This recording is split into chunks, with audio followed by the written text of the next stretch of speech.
మరి చూద్దాం, ఆ మాట చూద్దామండి.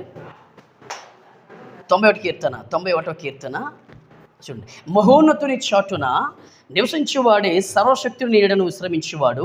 ఆయనే నాకు ఆశ్రయము, నా కోట, నేను నమ్ముకొనదగిన నా దేవుడని నేను యెహోవాను గూర్చి చెప్పుచున్నాను. దేవుడు గురించే చెప్తున్నాడు మోషే. ఇదొకటి మళ్ళీ వివరిస్తాను. ఏమండి, ఎవరి గురించి చెప్తున్నాడు ఆయన? గట్టిగా దేవుడు గూర్చే చెప్తున్నాడు, దేవుడు గూర్చే మాట్లాడుతున్నాడు. ఈరోజు నిజంగా దమ్ము మనకు ఉంటే, నిజమైన క్రైస్తవులమైతే ఎక్కువగా దేవుని గూర్చే సంభాషణ, దేవుని గూర్చే మనం మాట్లాడాలి. ఏమండి, మన ఆత్మ పరదైసుకు చేర్చిన పరమతండ్రి దేవుని గురించే మాట్లాడాలి. ఎందుకంటే మోషే ఆయన గురించే చెప్తున్నాడండి. ఏంటి ఆలోచించండి, ఆయనకున్న అనుభవం, ఎన్ని అనుభవాలు, ఎన్ని దెబ్బలు, ఎంత నలిగిపోయాడో ఆ ఇశ్రాయేలు సంఘం విషయంలో, ఎంత వేసారిపోయాడో, ఎంత వేదన చెందాడో, ఏమిటి ఎంత చెమట కార్చాడో ఆయనకి దేవునికి బాగా తెలుసండి. అందుకే అంత గొప్ప సర్టిఫికేట్, ఒక స్టేట్మెంట్ తండ్రి దేవుడు ఆయన గురించి ఒక సాక్ష్యం చెప్పలేదండి. అంతగా మంచి సాక్ష్యం చెప్పాడంటే నిజంగా మోషే భక్తుడు ఎంత మంచి భక్తి చేశాడో. ఏమండి, నిజంగా ఐగుప్తు దేశంలో నిజంగా అదే ప్లేస్లో మనం ఉంటే మాత్రం ఆ ఇల్లు దాటి బయట రాము మనం. అంటే ఆ ఇంటి ద్వారబంధం దాటి మనం బయటకు రాము. ఇక్కడే బాగుంది, సుఖం ఉంది, సంతోషంగా ఉంది, హ్యాపీగా ఉంది, ఆనందంగా ఉంది, స్వేచ్ఛగా ఉంది. ఏమండి, ఇదే బాగుంది అనుకుంటాం మనం. కానీ మోషే గారు అల్పకాల పాప భోగము అనుభవించుట కంటే దేవుని ప్రజలతో శ్రమ అనుభవించుట నాకు మేలని యోచించి, ఆలోచించి, వినండి, ఆలోచించి ఏమన్నాడు తెలుసా? ఫరో యొక్క కుమార్తెకు కుమారుడని అనిపించుకోవడానికి నాకు ఇష్టం లేదనిసాడండి. నేను వారసుడు అని తన కూతురు అంటుంది, నేను అసలు వారసుడిగా ఒప్పుకోను అన్నాడు. అంతే. అదే ప్లేసులో మనం ఉంటే నా పేరు రాసియండి, నేను ఉంటాను వారసుడిగా. ఏటండి, తినడానికి సరిగ్గా ఏట్ లేదు, కట్టుకోవడానికి సరిగ్గా ఏట్ లేదు, మాకు మంచి పేరు లేదు, ఒక ఉన్నత స్థితి లేదు. మోసే ప్లేస్లో నిజమని ఉంటే అయ్యా నీ కొడుకుగా చేసేసుకో, నీ కూతురుగా నన్ను వారసురాలుగా చేసేసుకో అంటాం మనం. అన్నాళ్ళే చదవండి, ఆ మాట ముగిద్దాం. ఏమండి, అల్పకాల పాప భోగము అనుభవించుట కంటే దేవుని ప్రజలతో దేవుని ప్రజలు ఎవరు? దేవుని ప్రజలు ఈ ఇశ్రాయేలీయులండి. అనుభవించాడు శ్రమలు, ఎన్ని బాధలండి పాపం. మీ ఎందుకు ఆలోచించండి. దేవుని ప్రజలతో శ్రమ అనుభవించుట మేలని ఆలోచించి అదిగో ఫరో కుమార్తె యొక్క కుమారుడనని అనిపించుకోవడానికి నేను ఒప్పుకోను అన్నాడంతే. అదే ప్లేస్లో మనం ఉంటే మాకే దేవుడు వద్దు అలాగనము. దేవుడు ఎంత గొప్ప ఆశీర్వదించాడు తెలుసా మాకు. అలా మంచి కొటేషన్తో వెళ్ళిపోతాం మనం. దేవుడే ఏ విధంగా ఏమీ లేని నన్ను, అనాథుగును నన్ను, దిక్కుమాల నన్ను, ఇగో ఈ మంచి ధనవంతుడి ఇంట్లో దేవుడే పడేశాడు. ఆయన పడి లేదు, నువ్వు వెళ్ళిపోయి భోగేచ్చులు కాష్టపడిపోయేవి. ఏంటి నిజమే. ఈరోజు మోషే గారి బట్టి ఒక అద్భుతమైన పాఠం ఏంటంటే, నీకు ఏ భాగ్యము కావాలి, బంపర్ ఆఫర్. మీకు భాగ్యలక్ష్మి బంపర్ ఆఫర్. ఏమంటారు, నీళ్ళు ఏమంటారు తెలుసు ధనాన్ని ఏమంటారు? ధనలక్ష్మి, భాగ్యలక్ష్మి, అష్టలక్ష్మి. అవునా? ఇక్కడ కూడా అదే చెప్పాడు బైబిల్లో తండ్రి దేవుడు మోషే ద్వారా. నాయనా, ఏ భాగ్యము కావాలి? క్రీస్తుతో శ్రమ అనుభవించే భాగ్యము కావాలా, లేకపోతే భౌతిక సంబంధమైన భోగేచ్ఛలతో కూడుకున్న భాగ్యము కావాలా? డిసైడ్ అయిపో అన్నాడు దేవుడు. నాకు వద్దయ్య అన్నాడు. అందుకే యెహోవా మహోన్నతుని చాటున నివసించువాడే సర్వశక్తుడు నీడను విశ్రమించువాడు, ఆయనే నాకు ఆశ్రయము. ఐగుప్తు దేశం కాదు, ఐగుప్తులో ఏంటి ఆయన వాళ్ళ దగ్గర ఉన్న ఆస్తి కాదు నాకు ఆశ్రయం, నా దేవుడు నాకు ఆశ్రయం. ఎందుకని అంతగా ఏమంటే ఎందుకు అంతగా ఆ మాట మోషే గారు అంత బలంగా నిర్ణయం తీసుకుంటే అది కూడా చెప్తాను.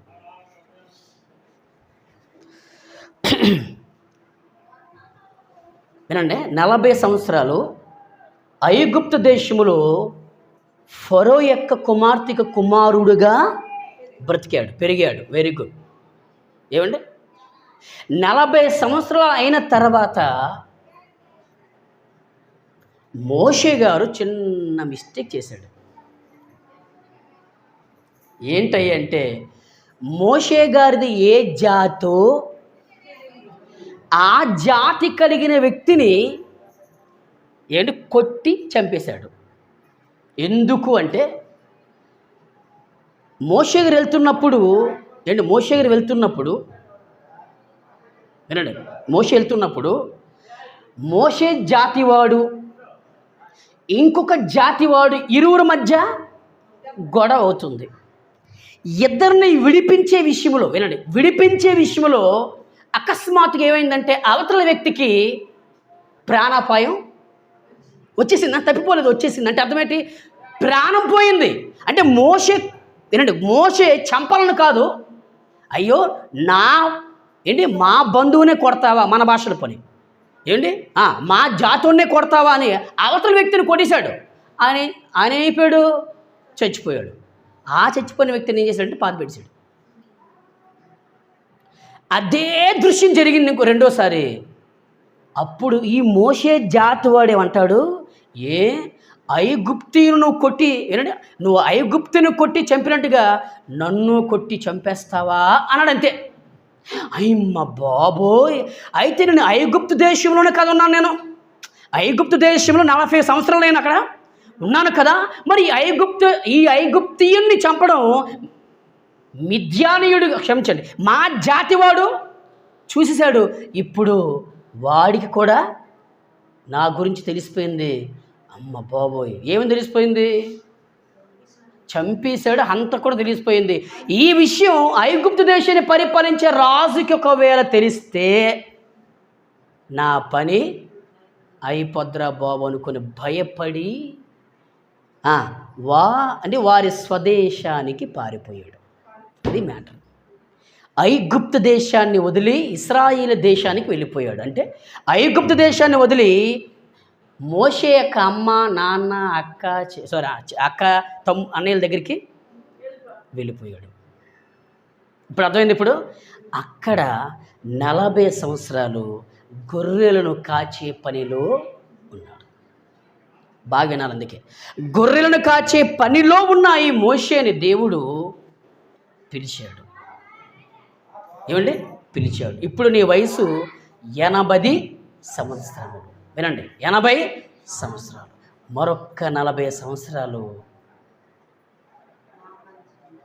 సంఘాన్ని కాపాడుతావా మోషే? ఎందుకంటే నువ్వు సకల విద్యల్లో మంచి ఆరితేరిన వాడివి, మంచి నైపుణ్యత కలిగిన వాడు కనుక మరొక్క 40 సంవత్సరాలు నా ప్రజలను కాపాడుతావా? కనాను దేశానికి వారు నువ్వు నడిపించాలి. కనాను దేశాన్ని నడిపించాలంటే ఈలోపు ఎన్నో బాధలు, శ్రమలు, ఇబ్బందులు, ఇరుకులు, వీరి వల్ల ఎన్నో నీకు మానసిక కృంగుదల వస్తుంది. వస్తావా నా పనికి అన్నాడు. ఓకే అన్నాడు. వినండి, అంత గొర్రెల కాపరిగా ఉన్న ఆయనని ఎలా మార్చాడు దేవుడు? ఒక ప్రవక్తగా మార్చేశాడు. ఆ ప్రవక్తగా మార్చిన తర్వాతే ఈ కీర్తనలన్నీ రాసేశాడు. అయ్యా, ఇంతవరకు నేను ఐగుప్తు దేశం నా ఆస్తి అనుకున్నాను. అంటే అందులో నేను ఉన్నాను. నాకు కష్టం అంటే ఏటో, బాధ అంటే ఏటో మాకు తెలియదు. ఆ కష్టం అంటే ఏటో, బాధ అంటే ఏంటో, శ్రమ అంటే ఏటో, చెమట ఎలా కారుతుందో ఈ 40 సంవత్సరాలు మాకు తెరిబీదు ఇచ్చాడు దేవుడు. ఈ 40 సంవత్సరాలు గొర్రెల కాచే పనిలో నేను నలిగిపోయాను. మరొక 40 సంవత్సరాలు దేవుడి పిల్లలను కాచే పనిలో దేవుడు ఒక అద్భుతమైన ఉద్యోగాన్ని, సేవ పరిచయ ఉద్యోగాన్ని ఇచ్చాడు. ఆహా, ఇంత గొప్ప ధన్యత దేవుడు నాకు ఇచ్చినందుకు నేను ఏం చేయాలి తెలుసా? మహోన్నతుని చాటును నేను నివసించాలి అనుకున్నాడు. అది కారణం. డౌట్ క్లియర్ అయింది ఇప్పుడు? అది మ్యాటర్. ఏంటి అయిపోయింది అనుకున్నారా? మొత్తం అధ్యాయం అంత ఉంది చాచా, మనం అంతా చేస్తా ఇప్పుడుగా టైం ఉంది ఇంక మనకి. ఏమండి అందుకనుకున్నాడు ఆ మహోన్నతుడిగా ఉన్న దేవుని చాటున నేను నిజంగా నివసిస్తే నిజంగా నేను ఎంతో దృష్టివంతునవుతాను. ఆయన నాకు కోటగా ఉంటే, ఆయన నాకు ఆధారముగా ఉంటే, ఆయన నాకు నీడగా ఉంటే, దేవుడే నాకు ఒక ఆదాయముగా ఉంటే నాకెంత సంతోషం అనుకున్నాడు మోషే. ఇప్పుడు ప్రారంభించాడు చూడండి అసలేను కదా. వేటగాని ఉరిలో నుండి ఆయన నిన్ను విడిపించును అన్నాడు. ఎవరికి చెప్తున్నాడో తెలిసే ఈ పాట? లేదా ఎవరికి చెప్తున్నాడో తెలిసి ఈ పాఠం? మనకే. ఎందుకు? ఆ పాఠం ఆయన అనుభవించాడు కదా. మరి వింటున్నారా? ఆయన ఎన్నో అనుభవించాడు. వేటగాడిగా పిలబడుతున్న అపవాది చేతుల నుండి, వేటగాడిగా పిలబడుతున్న భయంకరమైన సింహముల నుండి, ఎలుగుబంటుల నుండి దేవుడు మోషేను ప్లస్ ఇశ్రాయేలును నడిపించాడు. వేటగాడిగా పిలబడుతూ ఎన్నో శ్రమలు, ఎన్నో బాధలుగా గుర్తింపు లేకపోతే పోలికగా ఉన్న ఈ శ్రమల నుండి దేవుడు ఆయన్ని విడిపించాడు. కనుక ఎవరైతే దేవుని చాటుకు వస్తారో, ఎవరైతే దేవుని మీద ఆధారపడతారో, ఎవరైతే దేవుని ఆనుకుంటారో, దేవుడు చేసే మంచి పని ఏంటంటే వేటగాని ఉరిలో నుండి ఆయనే నిన్ను విడిపిస్తాడు. ఒకటి మేలు కాదా? మరి ఇప్పుడు ప్రారంభమైంది మేలు కాదా? ఎవడయ్యా వేటగాడు అంటే అదృశ్య శక్తి. ఏ మానవ కంటికి కనబడని భయంకరమైన అదృశ్య శక్తి. ఎవడయ్యంటే వాడు సాతాను. ఆడే పెద్ద వేటగాడు. నిన్ను వేటాడేస్తున్నాడు, నన్ను వేటాడేస్తున్నాడు. అందుకే యేసుప్రభువు ముందే చెప్తాడండి, పేతురు, సీమోను సాతాను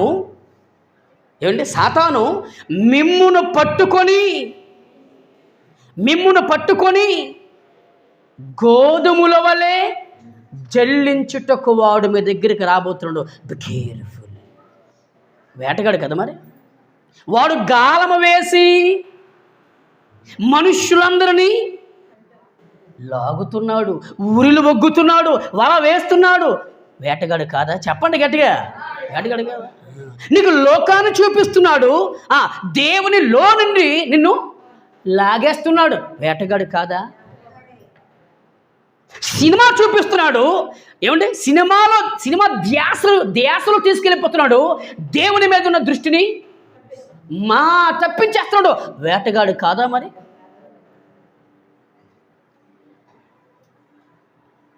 బైబిల్ ప్రక్కన పెట్టించాడు, మొబైల్ చూపించాడు నీకు. ఈ మొబైల్ అని జీవితాన్ని మార్చేది, ఈ మొబైల్ అని బ్రతుకును మార్చేది, ఈ మొబైల్ నీకు మనశ్శాంతినిచ్చేది, ఈ మొబైలే నేను దీవించేది అని చూపించాడు అపవాదిగాడు. మీరు నమ్మకపోండి, 10%కి 9% బైబిల్ ప్రక్కన పెట్టి మొబైల్తో జీవించేవారు ఎంతమంది? ఆడేం చేశాడండి? వేట. చెప్పండి కదా. శరీరాశను చూపించాడు వేట, నేత్రాశను చూపించాడు వేటగాడాడు. జీవపటంబం. కొంతమంది చూడండి సామెత ఉంది ఏమీ లేని ఆకు ఎగిసి పడుతుంది. అవునా? అలా చేశాడు నిన్ను నన్ను. నాకేంటి ఇటువంటి పరిస్థితుల్లో కూడా మనము దేవుని మీద ఆధారపడకపోతే, దేవుణ్ణి ఆనుకోకపోతే, ఆయనే నాకు సమస్తము అని తెగించి తండ్రి పాదాల చెంతకు రాకపోతే వేటగాని ఊరిలో నుండి ఆయన నిన్ను కానీ నన్ను కానీ విడిపించటం. నేను చాలా సీరియస్ చెప్తున్నానండి, చాలా సీరియస్గా. మరి వేటగాని ఉరిలో నుండి తండ్రి దేవుడు నిన్ను నన్ను విడిపించాలి అంటే ఏం చేయమని చెప్పాడు మోషే గారు? ఆయన చాటుకు వచ్చి అన్నారా. మీ భాషలో చెప్తాను, ఇన్నాళ్ళు మీ పంచలో ఉన్నాం కదా, అందుకేనే మాకు మేమంటే మీకు మీకు అర్థమైపోయిందా? అంటే అర్థమేంటి? ఇన్నాళ్ళు అంటే ఇన్ని సంవత్సరాలు మీ పంచలు అంటే అర్థమేంటి? మీ పంచలో ఉన్నామంటే అర్థమేంటారా? మీ మీద ఆధారపడుతున్నాము, మీపై ఆనుకుంటున్నాము. ఏమండి? అందుకే మేమంటే మీకు కదా. మరి ఎందుకు ఆ బాధ? అదేదో, ఆ పంచేదో, ఆ చోటేదో, ఆ డాగు చోటేదో, ఆ శృంగం ఏదో, ఆ కేడు మీదో, ఆ కోట ఏదో, తండ్రి దేవుడు ఉన్నాడు కదా, ఆయన మీద పడిపోతే ఆయన ఎప్పుడు కూడా నా పంచకొచ్చారు, నా మూలకొచ్చారు అని దెప్పే రకం కాదు. అసలు ఆయన దగ్గర రావాలనే కదా దేవుడు ఇప్పటికీ నరులారా తిరిగి రండి, నరులారా తిరిగి వచ్చే వచ్చే వచ్చే ఎందుకన్నాడు? ఇన్విటేషన్ లెటర్ రాశాడు దేవుడు నీకు. ప్రేమ లేఖతో పాటు ఏ లేఖ రాశాడు తెలుసా ఏంటి? Death death death death letter రాశాడు. డెత్ లెటరు, చావు కబురు. వచ్చేయండి నరులారా తిరిగి వచ్చేయండి, వచ్చేయండి నా దగ్గరికి వచ్చేయండి. ఎక్కడికి? ఆయన దగ్గరికి.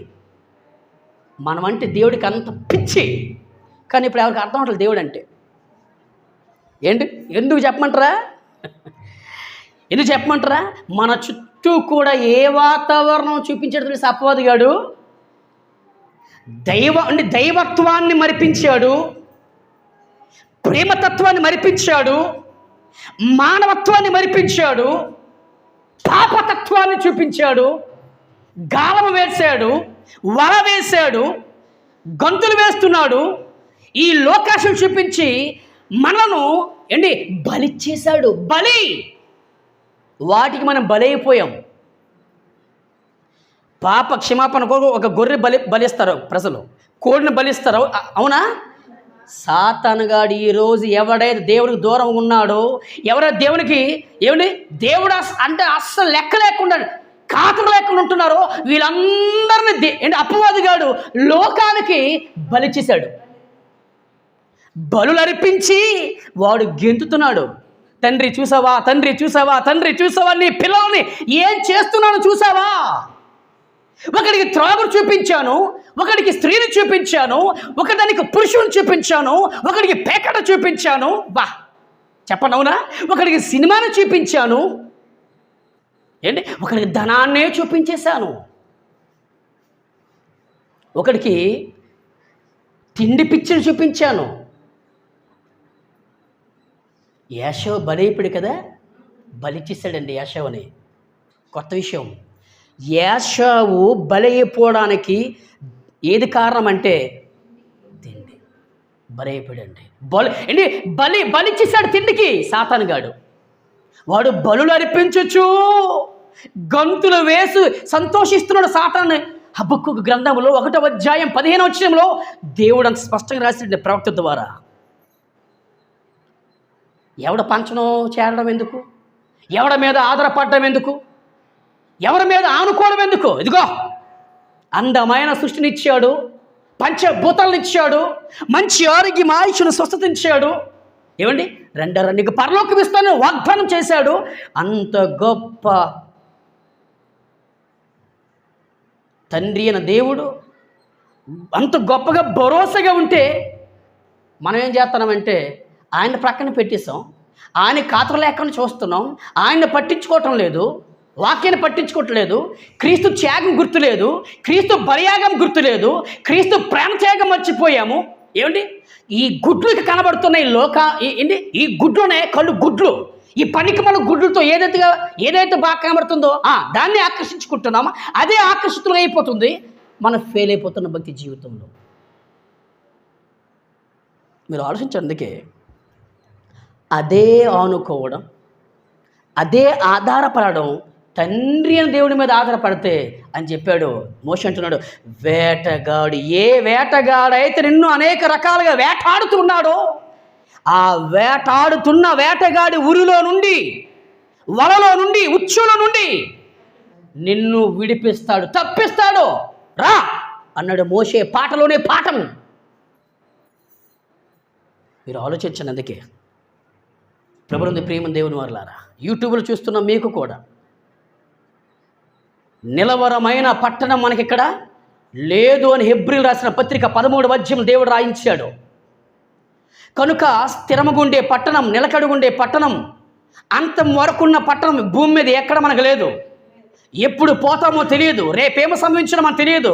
కనుక ఒక స్నేహితుడుగా, ఒక శ్రేయాభిలాషగా, ఒక ఆప్తుడుగా, ఒక ఫ్రెండ్గా, ఒక బంధువుగా, లేకపోతే ఒక సేవకుడిగా నా స్మాల్ రిక్వెస్ట్, దేవుని మీదే ఆధారపడదాం, దేవుని మీదే ఆనుకుందాం.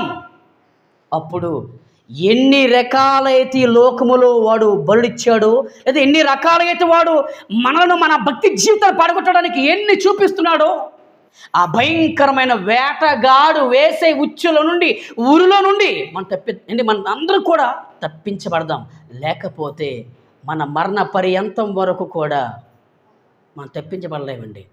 మనం చచ్చిపోతే ఆన్ ది స్పాట్ అని బైబిల్ చెప్తుంది, ఒక్క క్షణంలోనే మన ఆత్మ పాతాళానికి జారిపోద్ది. అలా చేయకండి ప్లీజ్. చదువుదాం. వేటగాని ఉరిలో నుండి ఆయన నిన్ను విడిపించును, నాశనకరమైన తెగులు రాకుండా నిన్ను రక్షించును. చాలండి, ముగిద్దాం. తర్వాత నాశనకరమైన తెగులు అనే పదానికి అర్థం తెలుసా? భయంకరమైన వ్యాధులు, రోగాలు, జబ్బులు. మళ్ళీ వినండి, ఆ తెగులకి ఆ వ్యాధులకి, ఆ జబ్బులకి దేవుడు పెట్టే పేరేంటి తెలుసా? నాశనకరమైన. అంటే అర్థమేంటి? పదానికి అర్థమేంటి? నాశనము అంటే అర్థమేంటి? మన చాప్టర్ క్లోజ్ అయిపోద్ది, మన ప్రాణము పోతుంది, మన జీవితము ముగింపు అయిపోతుంది, మనకు మరణము సంభవిస్తుంది. ఎప్పుడు?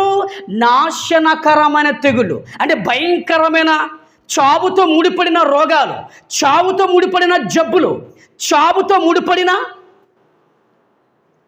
చెప్పండి అంటురాని వ్యాధులు. ఆ వ్యాధుల నుండి, ఆ రోగాల నుండి నిన్ను ఆయన్నే నాశనకరమైన తెగులు రాకుండా నిన్ను రక్షిస్తాడు. ఇప్పుడు చెప్పండి, అబద్ధం ఆడకుండా. అందుకే ఏ భాగ్యము కావాలి? భోగభాగ్యము కావాలా? బైబిల్ భోగము కావాలా?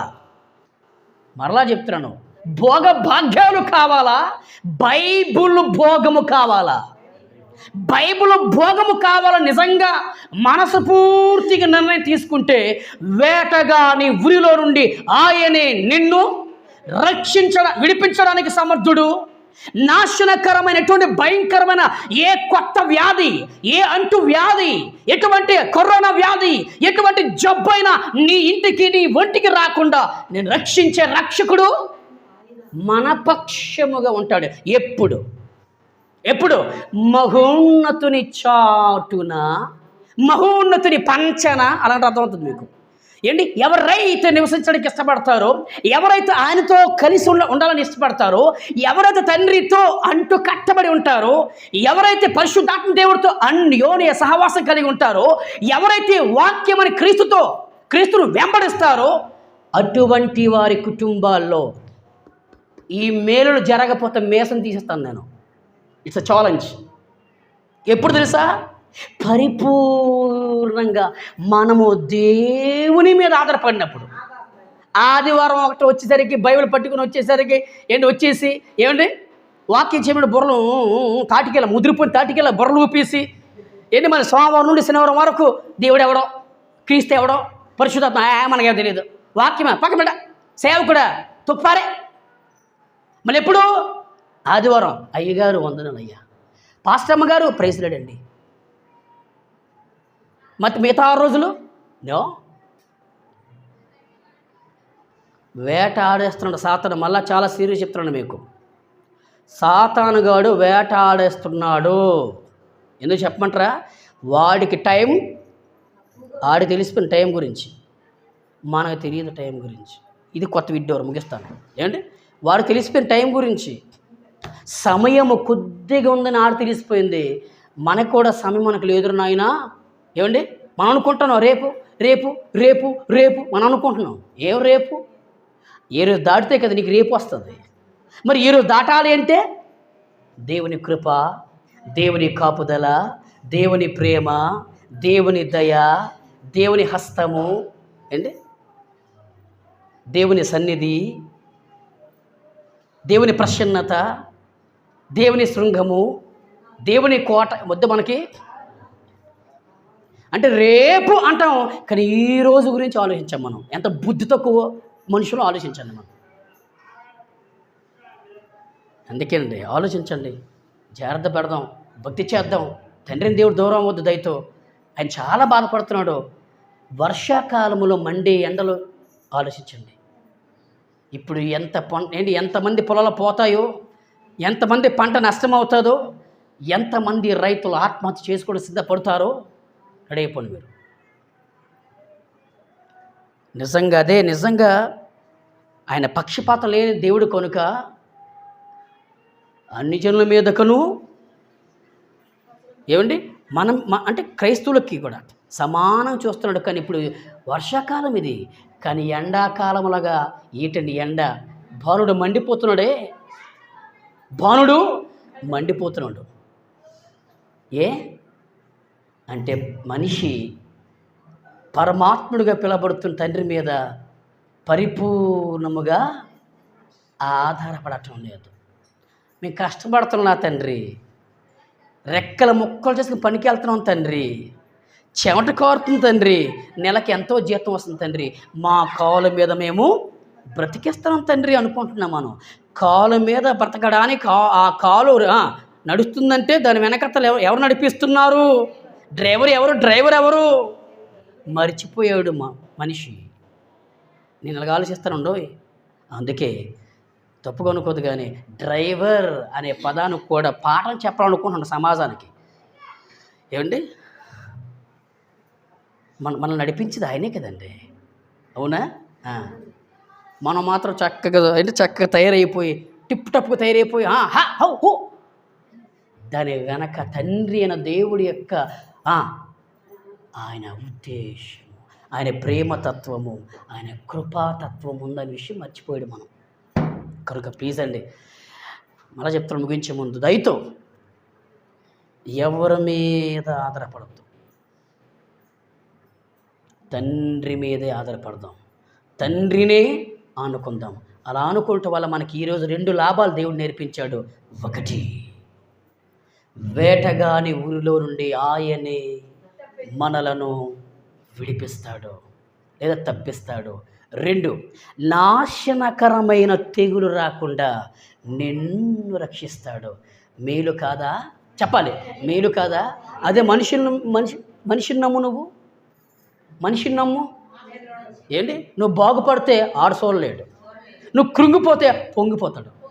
ఇది మనిషికున్న జబ్బు. నా తండ్రి అలా కదండి.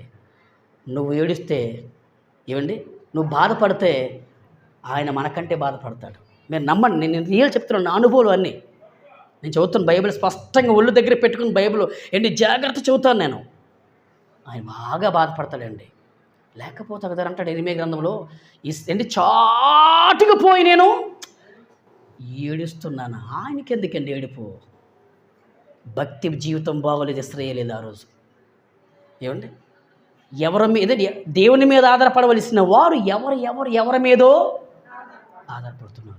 వద్దండి, అలా చేయొద్దు. మనం ఆయన పంచకి వెళ్దాం, ఆయన చాటుకే వెళ్ళిపోదాం, ఆయన ప్రక్కకే వెళ్ళిపోదాం, ఆయన దగ్గరే ఉండిపోదామండి. మీరు నమ్మండి, ఆయన మనకు సమీపముగా ఉన్నాడు. ఇప్పటికీ మీరు నమ్మండి, సమీపముగానే ఉన్నాడు.